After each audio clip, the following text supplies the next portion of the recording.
Luke, congratulations, safely through. Wasn't your best performance, but I think it's fair to say that you weren't pushed dramatically either in that game. Did it feel that way? Yeah, it weren't the best in the first three legs, 19, 18, 17, which is nowhere near good enough, but Raymond weren't showing up. Obviously he missed them 5 at Dublin. I come back and hit the 68 and then go 10, 11, 10 and then something else to win the game. In the build-up to this, Raymond spoke how that you were like the best he'd ever seen and so on. Did you feel that perhaps he was already defeated before he even got up on that stage with that attitude? Not really. I didn't even know he said that, so that's probably a good thing for myself. But no one should ever beat themselves up before they get on the stage, because I didn't show up there, so maybe he could have gone 3-4-0 up. But I'm just happy to win here. Coming back here to Germany, even though you've been quite vocal about it in the past, were you expecting anything? Were you expecting boos, or were you a little bit apprehensive what was going to happen on the walk-on or anything? Yeah, I expected the worst, and it weren't too bad. Yeah. So I took it by myself, and obviously James in the next round. Didn't know what the crowd was like for him, but I've won a game here now, and obviously I want to prove some right from wrong and hopefully go further in the tournament. It's been an interesting 10 days or so for yourself, obviously the Grand Prix and the World Youth, and then here we've seen you been a bit active on social media. Do you feel that obviously it happens in the past, not just in darts, in all sports, that when someone gets to the top, they're then there to be chipped at? Do you feel that that's kind of happening to you at the moment, that people are just chipping at you just because you are where you are, and you've bitten back a few times this week? Is that just, hang on a minute, guys, I'm still playing, I'm still there, I'm there for a reason? Yeah, I'm always on social media, but I don't tend to really bite back at people. But when I do, and most of the comments, they love to see me bite back. And some people message me saying don't give them the attention, but I kind of have to. But yeah, social media is probably one of my things that I'm most on. But other than that, I'm just happy to win here. Cheers, Luke. Thank you. Luke, well done tonight. Just on that, I think it's quite good actually just to see a bit of emotion, a bit of something from a player. It shows the real you. I think one of the people that you took came back this week was Martin Schindler. I think he said something, but I think he was trying to pay you a compliment. Yeah, it didn't quite come across like that. Have you spoken to Martin about it? No, I've not seen him, but I've seen a lot of people were saying it was a compliment and stuff. But maybe I was in the wrong, maybe I wasn't. But I just put something on because he said obviously.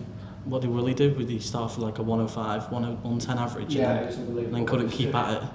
But then for him to say, even I can't do that, I was just like, why is he mentioning me? And then I put something on, but yeah, that's what it is.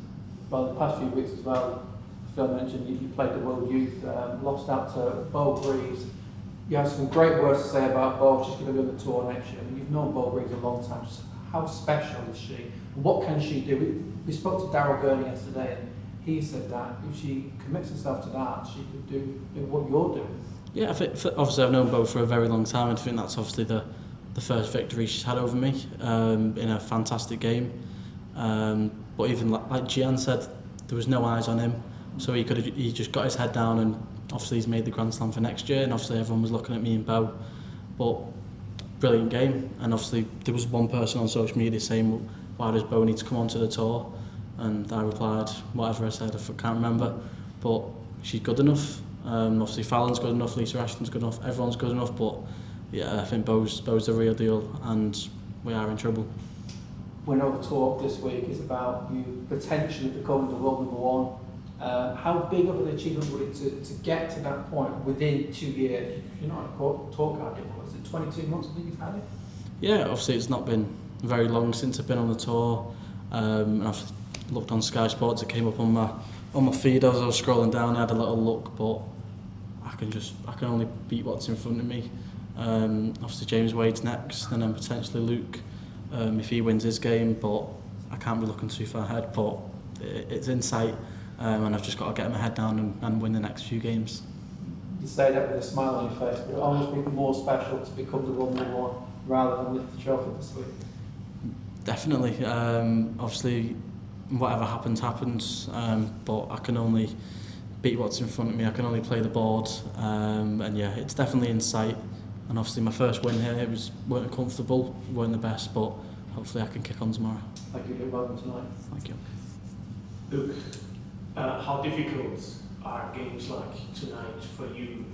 Everyone saying, and of course you maybe also have in mind you are the big favourite and people expecting you to win quite heavily. Yeah, obviously everyone expects the best starts from me. They always expect me to perform the 100 averages, but it's not always the case. And these games are probably the best ones to win. You don't play your best, and you get over the line eventually. We've seen last year you had that loss in the first round. How much was this still on your mind coming back here to Dortmund? Yeah, obviously it's not good coming to a tournament where the previous year you've lost first round, and like I said, you've got to prove some rights and wrongs. I've won a game here now, so hopefully I can win a few more. Coming back to that World Youth Championship where people were talking about you and playing there, was it like, okay, you wanted to do that Players' Championship final Sunday evening, playing a semi-final, then winning the final, then winning another final? Was that the thing you had on your mind there?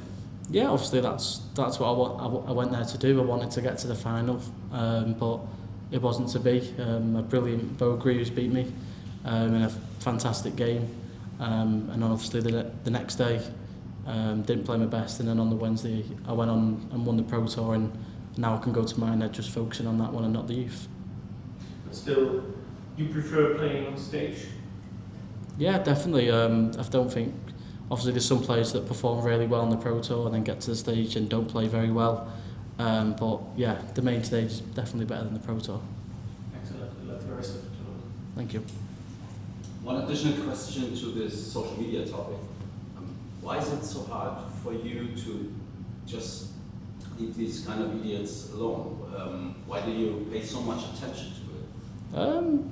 There's probably, obviously I shouldn't be doing it, but I'm young. It's because you know that, so. I know what. I'm not doing it. Oh yeah, but I just do it anyway.